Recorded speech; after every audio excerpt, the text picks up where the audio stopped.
Where to start? For the past year and a half, Real Madrid has shown us that they can truly sink to lower levels every single time. And I think they've finally sunk to the lowest for the past 2 years. Real Madrid today lost to Albacete 3-2 in full time. And honestly, another cup competition lost within just a few days. And as a Real Madrid fan, it's just so disheartening, so sad to see a club as big as Real Madrid with players who should be the top players of the world struggling really badly. And I think there's no better way to describe the situation for the past year and a half, 2 years, than by using the 5 stages of grief analogy. And I think this goes all the way back to right after we won the Champions League in 23-24. After we won that Champions League with Jude Bellingham's first season where he was on in top form, Carvajal was in top four, Vinicius was a Ballon d'Or nominee, came second place. Real Madrid was just on top, and that with having lost Benzema the season before. And coming in now, it was announced that Mbappe was going to be the next striker for Real Madrid, the next star that's coming to Real Madrid. And on paper, you were like, oh my gosh, this team is so amazing. We're going to win everything. And we started off that way. After the Euros, when the European Super Cup came in, Real Madrid played against Atalanta, and we beat them 2-0 comfortably. Bellingham produced one of his best games that I've ever seen him play. Vinicius was good. He got an assist. Valverde scored our first goal of the season. Mbappe scored his first goal in the Real Madrid shirt.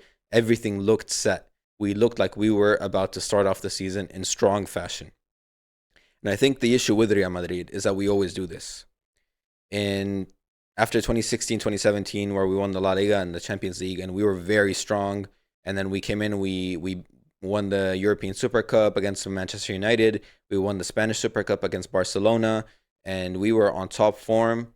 And obviously, Ronaldo got the 5 red card or the 5 match ban in the beginning of the season, and we started off badly, draws, and Ronaldo not scoring goal for a while. It wasn't very good.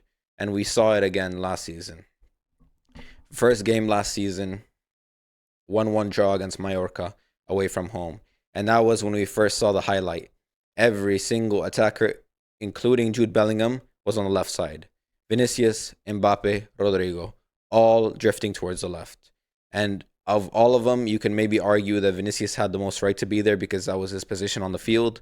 Mbappe naturally drifts that way. You can argue it. You can argue something for all of them. That's the issue, really. We had 3 left wingers and attacking midfielder who loves to defend and attack through the left side too. So it was a struggle, really, and we needed to find ideas. The only issue was that Carlo Ancelotti, who was a amazing coach in his own right, is not a tactician. He is not someone who will sit there and find the clues on how to fix something with tactics. He's a player. He's a man manager. He's a person who just allows the team to go and do whatever they want as long as they win. Allows players to shine, which has worked in many situations. But that situation, it wasn't going to work. It never was. And so that was the first stage. Stage one, denial. Us Real Madrid fans, we were in denial at that point because we saw a team that was so amazing, but we did not want to admit to ourselves that this is a recipe built for disaster, that this was never going to work. We were in denial. The second part is a part I briefly touched upon already, was Carlo Ancelotti's lack of adaptability and lack of tactician mindset, or lack of ability to adapt his tactics to the team.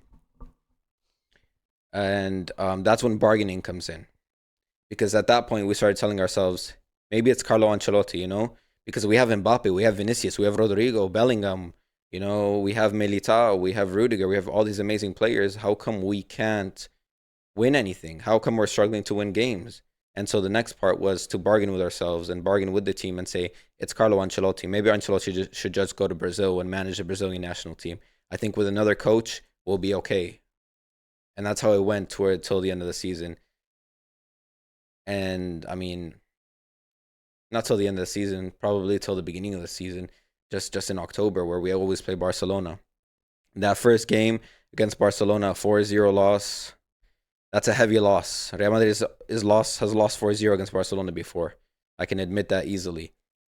But to lose it with a team as good quality as Real Madrid and Barcelona, who just got a new manager and we're playing with a new system, it was very disheartening.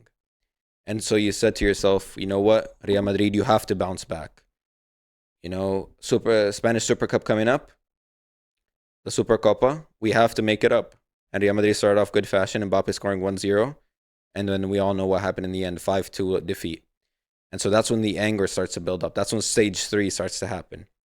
You just lost a final to your arch rivals. A final that you won the previous season comfortably 4-1 against those same rivals. And the anger starts building up. We meet again in Copa del Rey, where Carlo Ancelotti for once actually gives you good tactics and displayed something that we've never seen from him before with that same team. A good system, and the team let him down, and we lost 3-2 in the end. That one was very hurtful as well. And then the last one in La Liga, losing 4-3, even though Mbappe scored a hat trick.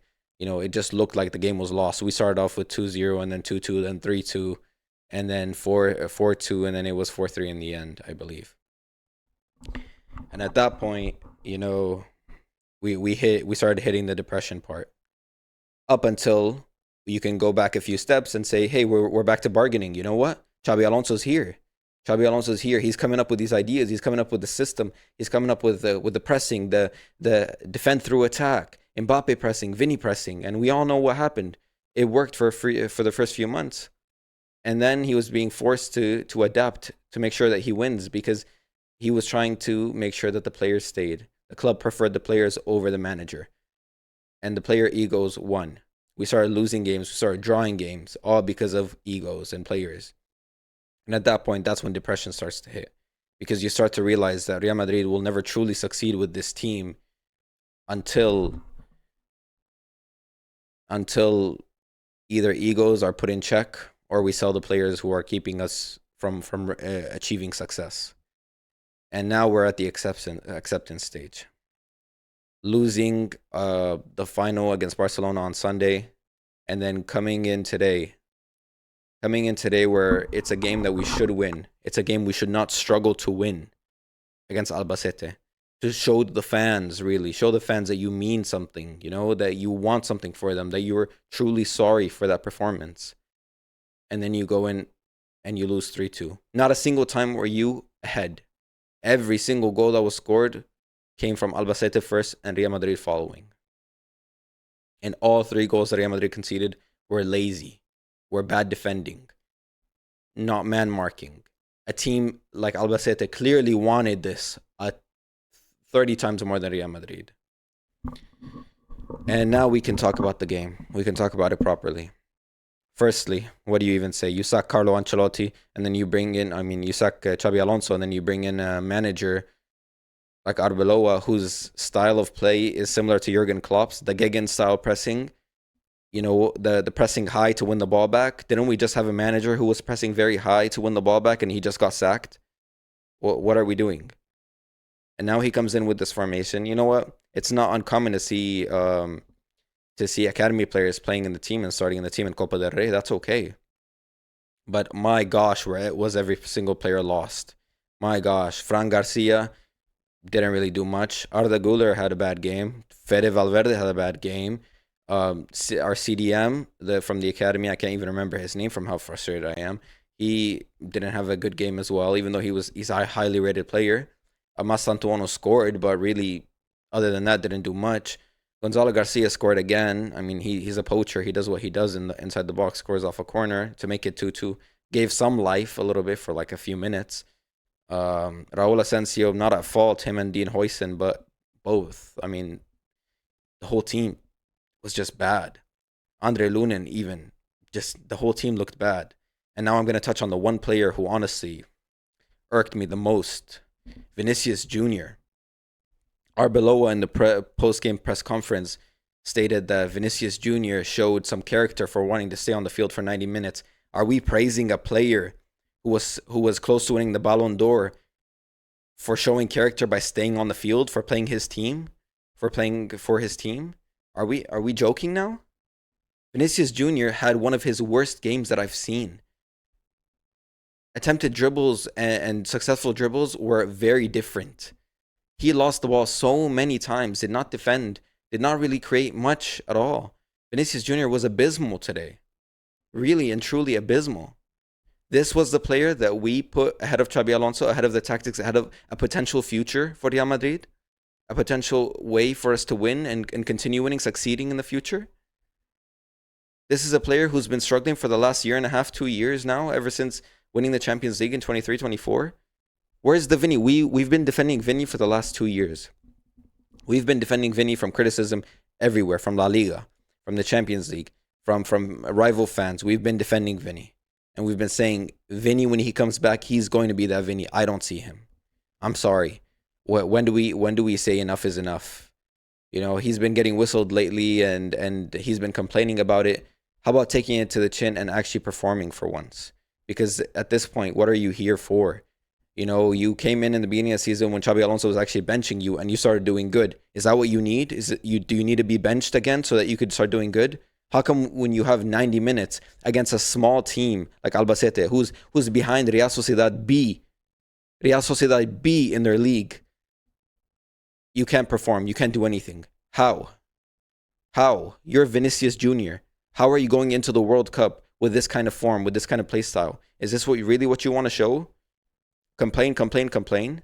If all you want to do is complain and not show for the team, and you keep saying that you love Real Madrid and the fans and everything, and you're not showing it, then how about you just go to Saudi? Just go to Saudi, get your money like you want, because this is the contract negotiations that we've been holding off, right? Go to Saudi, get what you want, or go to PSG, they'll pay for the wages that you want, and be happy there. You can't hold our team back. We feel like we have a chokehold right now with Vinny. He has to start each game, or else he's going to start a whole campaign against Real Madrid, and he's going to post stuff online and everything. Or if he starts, he plays the whole game, and he doesn't do anything. I mean, the first goal you scored on Sunday against Barcelona was the first one in like 17 or 19 games. How are we praising this? We can't be praising this. We can't be accepting the bare minimum anymore at Real Madrid. This has gone out of hand. We are the best club in the world. The club with the most Champions Leagues. The club with the most league titles in Spain. The club that most people look up to when you ask them what the best club in the world is. Through the history of the sport, they say Real Madrid. So how are we accepting this from this player? You know, player power is different when it was Ronaldo, Benzema, Bale, Modric, Casemiro, Cruz, Ramos, Varane, Pepe, Marcelo. Those players are serial winners. Those are players that did something in their career. They won something. Vinicius, you've won 2 Champions Leagues. You've won a few La Ligas. Yes, but that was a team effort. You popped off in maybe one or 2 of the Champions League seasons, yes. But ever since then, what's happened? What has happened? And touching on Mbappe, most people will say it's not Mbappe's fault. And to a degree, yes, he scored a lot of goals last season. He didn't have a bad season. But Mbappe is at play too. Mbappe is. I mean, he's still Kylian Mbappe. What are we just giving free passes now because, you know what, he had a bad game, you know what, he could have done better? Why are we giving such free passes? We need to be holding players accountable. If we're paying you these wages, if you're here at the biggest club in the world, then you need to show it. How is Gonzalo Garcia the only player on the team who's fighting for his life to make sure Real Madrid wins? How is he showing everything that he can? He plays until he can't run anymore. Why can't we have players like that at Real Madrid right now? Why are we struggling to find these players? Why are the players that we have right now not performing up to that level?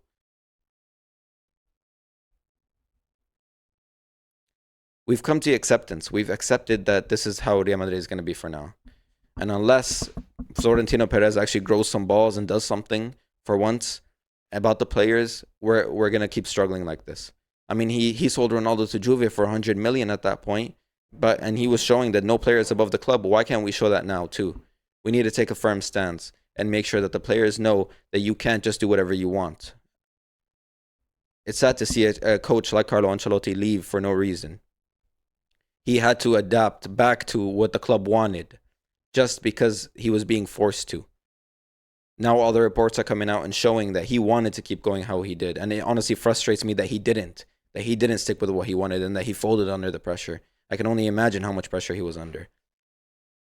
This can't go on. You have fans all over the world, fans in parts of the world that are struggling every day, and they use you as a symbol and as a lifeline to keep them going throughout their days. And this is what you're doing for the club. This is what you're doing for those fans.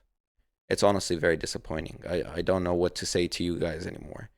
This is a frustrating thing, and I hopefully within the next few months something happens, because at this point they're already looking at a replacement for Arbeloa. Not the first time this happens. I wouldn't be surprised if we see Zidane back at Real Madrid. And whatever happens, I just hope that they manage to figure it out. They really do need to control these egos and the whole team. It's very frustrating. Thank you for listening in to my rant and my analogies here. I know this is passion coming from a Real Madrid fan here. You won't see this with many other clubs. I'm more rational normally, but this is a sensitive topic and a very special topic to me as a Real Madrid fan, obviously. And so I hope you enjoyed listening in, and I hope you subscribe or follow the account based on where you're listening. And thank you.